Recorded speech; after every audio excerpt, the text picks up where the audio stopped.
By chance, I witnessed the arrival of the three American women. I'd been reading in my garden for a couple of hours, taking a few notes and making black dots in the margins, a way to locate interesting sentences later without defacing the book.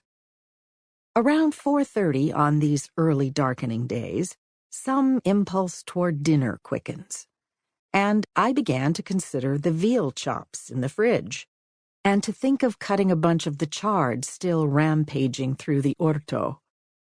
Chard with raisins, garlic, and orange peel. Thyme and parsley for the tiny potatoes Colin dug at the end of summer. Since the nights were turning chilly, I put down my book, grabbed the wood carrier from the house, and walked out to the shed to fetch olive tree prunings for the fireplace grill. Yet another escape. I am putting off writing about Margaret, my difficult and rigorous friend, whose writing I admired. Oh, still admire. But this project feels more like trying to strike mildewed matches. I keep rereading instead of writing. I've read her Stairs to Palazzo del Drago a dozen times.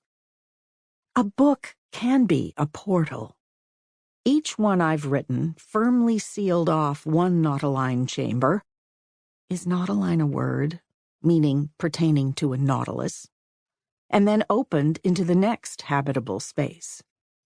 Always before, my subjects chose me. I'm the happy follower of fleeting images that race ahead, sometimes just out of sight, of lines that U-turn and break like the downside of heartbeats.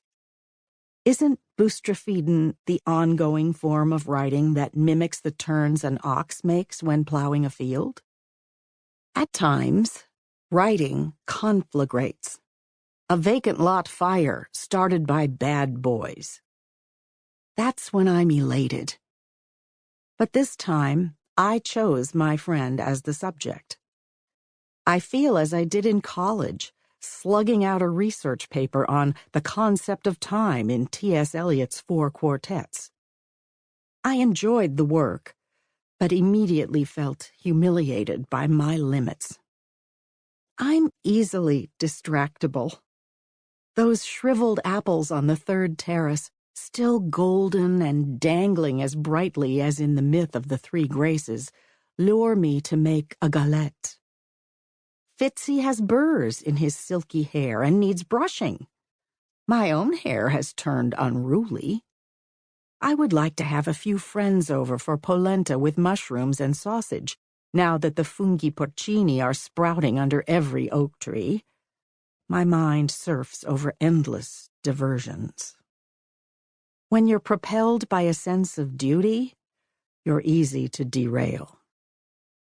As I picked dried branches from the woodpile, I looked down from the upper olive terrace as Johnny, the local driver, turned sharply into the long drive of the Malpiede place across the road, his white van crackling over dry stubble. Malpiedi, bad feet. I've always loved the Italian names that remind me of ones my friends and I adopted when we played wild Indians in the vacant lot by my family's house in Coral Gables. Wandering Bear, Deer Heart, Straight Arrow. One friend chose Flushing Toilet, but here it's Bucaletto, Hole in the Bed, Zappini, Little Hoe, Tagliaferro, Iron Cutter, and Stranger, Taglia la Gamba, He Cuts the Leg. Maybe a butcher specializing in leg of lamb? Cipollini, Little Onion, Taglia Sopra, Cut Above. Bellocchio, Beautiful Eye. How alive those names are. Early in my years in Italy, fascinated by every syllable, I used to collect them. In hotels, when there were telephone books, I'd read the names at night for the pleasure of coming upon Camino Merde, chimney shit, there's a story there, and pipi seca, dry pipe, or penis. The sublime Botticelli, little barrel.